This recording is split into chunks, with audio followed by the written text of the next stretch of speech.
Wanna play?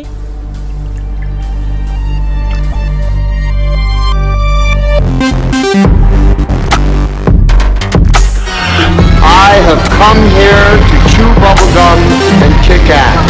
You all go a little mad sometimes. I am Dracula. All out of bubblegum. Here's Johnny. I need a bigger boat. What's your favorite scary movie? We have such sights to show you. It's alive! It's alive! It's alive! Hi, I'm Chucky. Wanna play? Hey everybody, welcome back to Wanna Play. My name is James McKenna, and today we're going to be doing another walkthrough. And today's walkthrough is going to be one of the greatest horror movies in the 70s, that is Phantasm. Phantasm, at a budget of $300,000, is just so mesmerizing. Like, you watch it and you would have no clue that the budget was that low. It was written and directed by the same guy who did Bubba Hotep, as well as parts 2, 3, and 4. That's Don Coscarelli. This movie is just so good, you guys. Like, seriously. I strongly suggest that you watch Phantasm before watching this walkthrough on it, because it is just so creepy and weird. It's so good. The sequels are also great, part 2, 3, and 4, which are the only sequels that Phantasm has.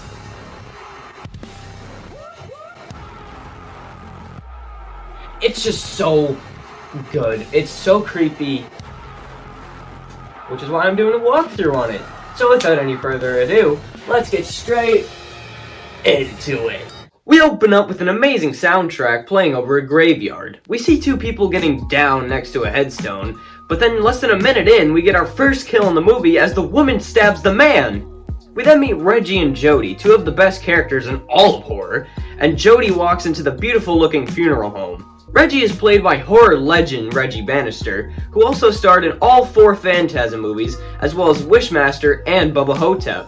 He hears some weird noises, but brushes them off as nothing, before we meet Jody's brother Mike, who's top 10 best kid characters in horror movies of all time, who sees some weird shadows near the headstones. Jody sees some more weird shadowy figures before he gets interrupted by the Mortician, who tells him that his friend's funeral is about to begin. The Mortician is played by another horror legend, Angus Scrimm, who was also in Subspecies, Wishmaster, and Shopping Mall, just to name a few, and who sadly passed away in 2016. Mike spies on the funeral with some goggles and sees 6 men struggling to carry the coffin into the grave. But after everybody leaves, he also finds the Mortician picking the coffin up all by himself with ease and putting it into the back of his truck. The beautiful theme song starts to play for the first time in the franchise, as Mike walks into a fortune teller's place to tell her that Jody is moving away. He also tells them about the Superman of a Mortician, who properly carries him as he drives by on his motorcycle, and the two tell him to put his hand in a box. After a little bit of hesitation, he sticks his hand in, but gets stuck so he can't get out. The girl tells him not to fear a bunch of times, and when he stops fearing, he's able to get his hand out. Reggie drives by Jody in his ice cream truck and begins to play guitar with him as a nice character moment between the two. Jody heads into a bar with Mike following him, and when he gets inside, we get a weird upbeat version of the theme song before he starts to talk to one of the women sitting on the stools. The two head over to the cemetery with Mike continuing to follow them, and they begin to get it on like the couple in the beginning, but this time they're being watched by Mike until he starts hearing some spooky noises. He gets chased by a hooded figure out into the cemetery, and Jody gets up to chase him. They have a pretty nice talk about the thing that was chasing Mike, but when Jody gets back, the girl is gone. The beautiful score plays over Mike again, when we get maybe the best shot in the movie, in a movie known for its amazing shots.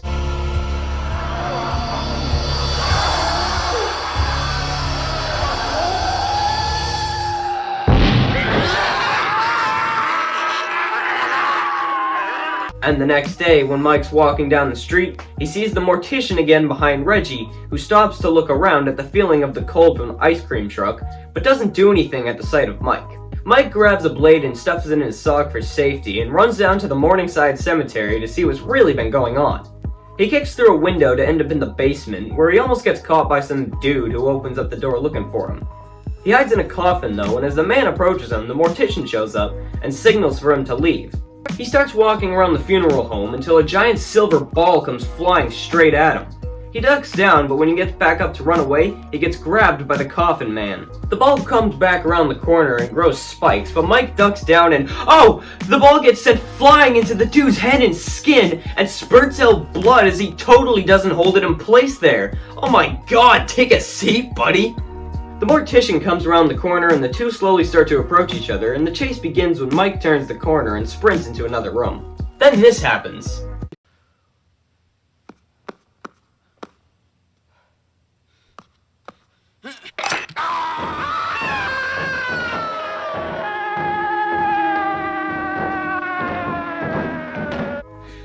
That don't look like no normal human mortician to me.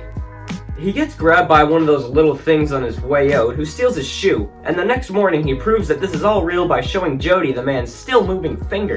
He refers to the mortician as the tall man to Jody, giving the mortician his iconic name, before maybe the worst sequence in this movie begins.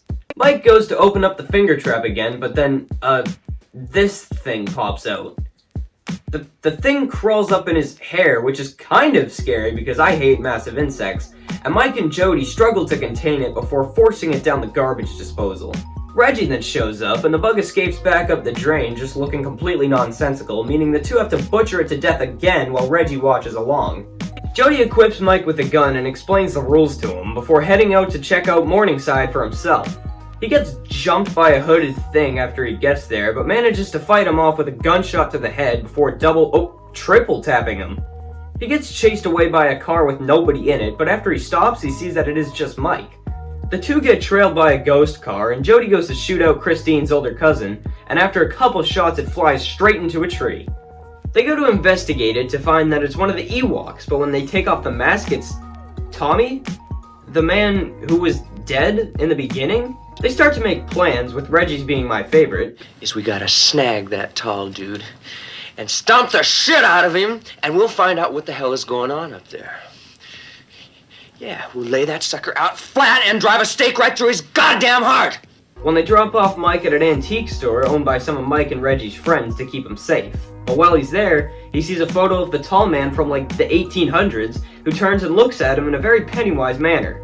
Mike gets the girls to drive him home, but on the way they come across Reggie's ice cream truck tipped over on the side of the road. He gets back in the car but is followed by one of the Ewoks who starts to attack the three.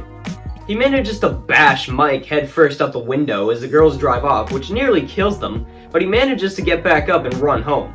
He tells Jody about what happened, who forces him into his room before heading out on the hunt for the tall man and his goons. Mike makes some kind of firecracker hammerinator and uses it to bust out of his room and head out. Oh, the tall man's here, never mind. The tall man abducts Mike and brings him back to Morningside, but on the way there he blasts out the car door and jumps out of the back of the car. Again. Holy Jesus, Murphy, that thing just exploded! Good God, let's see that again, that was insane!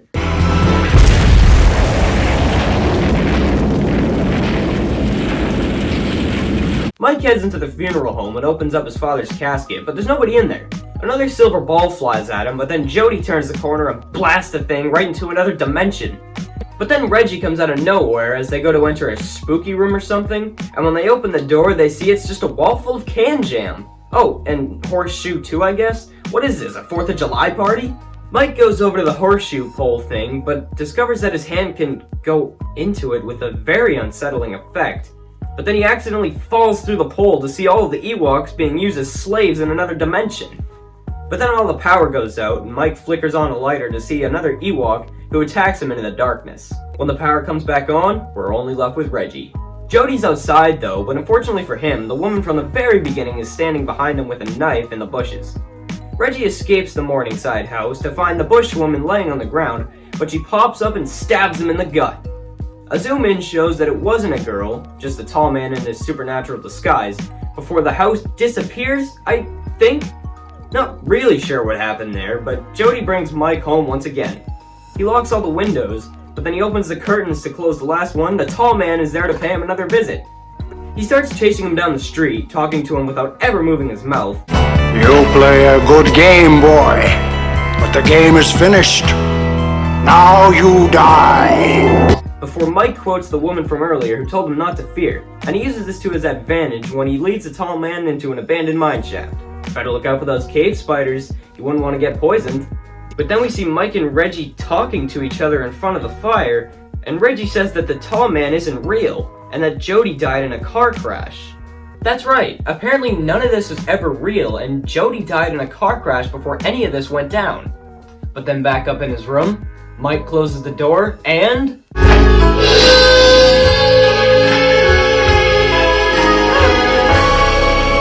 Boy.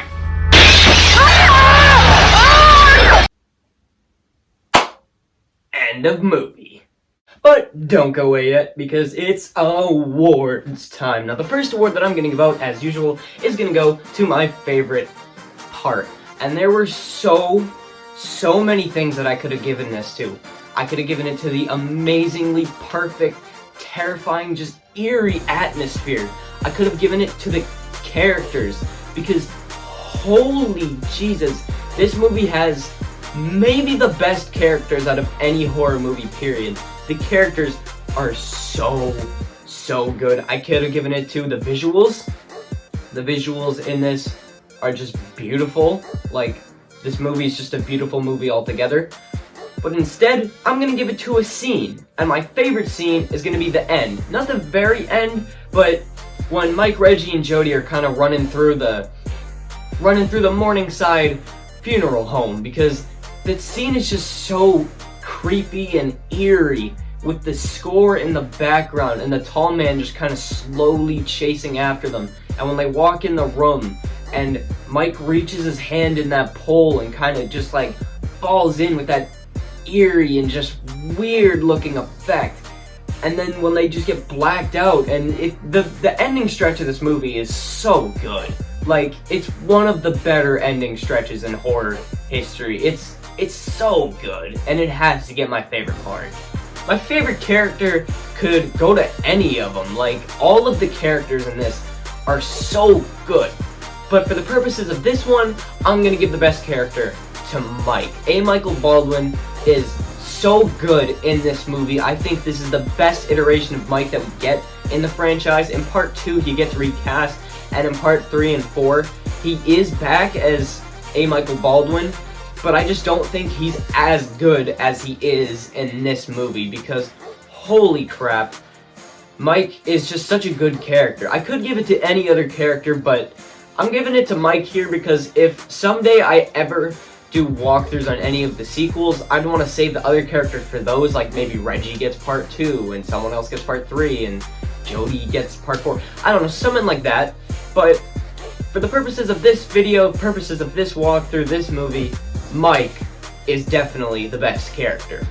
It was pretty tough to give out the worst character for this, but it had to be one of them, and I'm gonna give it to the fortune teller lady's grandma, because she didn't really have an impact on this story at all. She was only in that one scene, and at least the fortune teller grandma's granddaughter, like, her line of "don't fear," or whatever she said, something along those lines, it came back in the end. But the grandma, she kind of just sat there, like, legit did nothing, like, just a straight mannequin or something. And then she just kind of turned her head at the very end of the scene and laughed. So she was a character, but I don't know, she's not...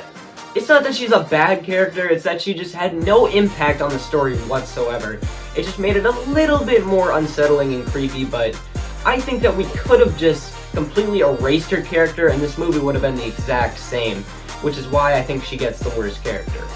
The best kill is gonna go to the dude in the funeral parlor, because oh my god, it's the first time that we ever see those spears in action. They come back a lot more as the franchise progresses, and we do get some better kills. Like in the sequels, there are better uses of the ball, but for the first kill, this kill was incredible. It was so shocking, so out of nowhere, and it was just, like, it's so original too. Like, the spear comes flying at you, grows knives, sticks, like, right in your forehead and just squirts out all of the blood. It just drains you of your blood until you die. And the first time we get to see it in action, at least in this movie, is the best. The dude in the funeral home with the spear that goes straight through his head and the blood spurts out. It's so sick It's so gross out of nowhere. It's easily the best kill in the movie. Worst kill, just like the worst character, was pretty tough to decide, but it does have to be one of them. And I'm gonna give the worst kill to the stab in the beginning, because it didn't really have that much of an impact on the story. I mean, sure, the lady comes back later on in the movie, but I mean, it was off screen. Like, you didn't actually get to see the stab, and it was in like the first like minute, so the characters weren't developed at all. It doesn't really come back, as I said. It's just like, one, she lifts up the thing, stabs him off screen, and that's it. Like, we don't see his body anymore. And all the other kills were just so good. Like, the Ewok, or whatever, that's what I call them, because they resemble Ewoks from Star Wars, who gets like launched into the pole and just blows up. Like, that was sick. Like, all the kills in this movie are very good. Just this one, I think, is slightly... It's a good kill, but I just think it's the worst one in this particular movie. The scariest scene is going to have to go to the ending. Just like with my favorite part, it's because the ending was just so eerie and off-putting, and like, despite the fact that you're already like an hour, 20 minutes in, you still for the most part just have no clue what's going on. Like, this franchise, this movie is so mysterious. Like, there's so many questions that have gone unanswered, and this in particular, this scene is probably the creepiest in the entire franchise, because it is just so eerie, the very ending. It's not necessarily scary, like there isn't any jump scares or big spooky monsters or anything. It's just so eerie and off-putting and unsettling with the score, and as Mike reaches his hand in, just that weird effect that they go with. And like, when he comes across all the little people like being slaves, like, it's just so creepy and weird.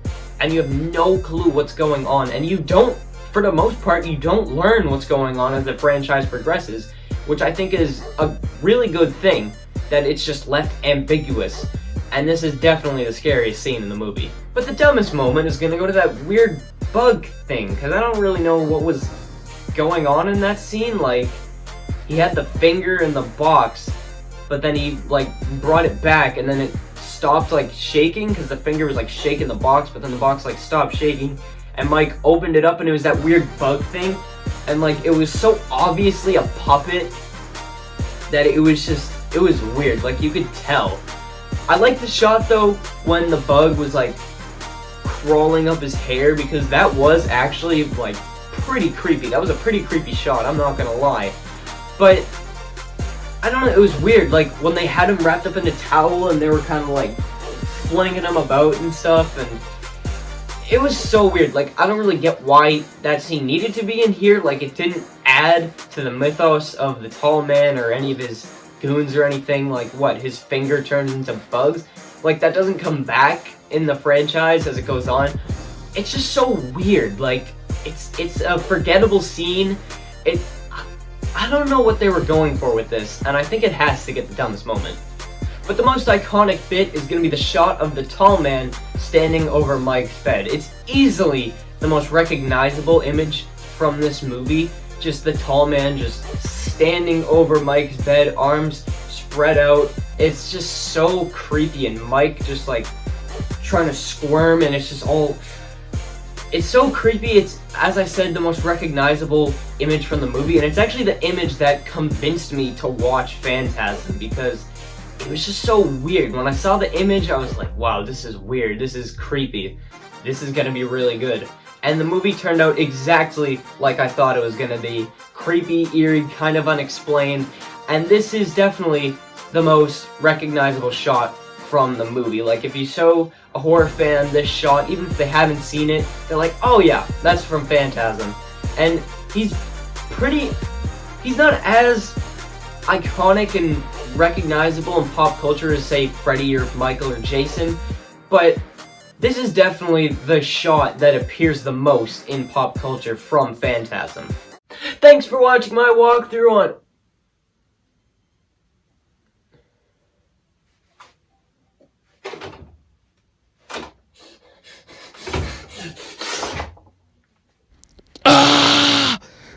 Thanks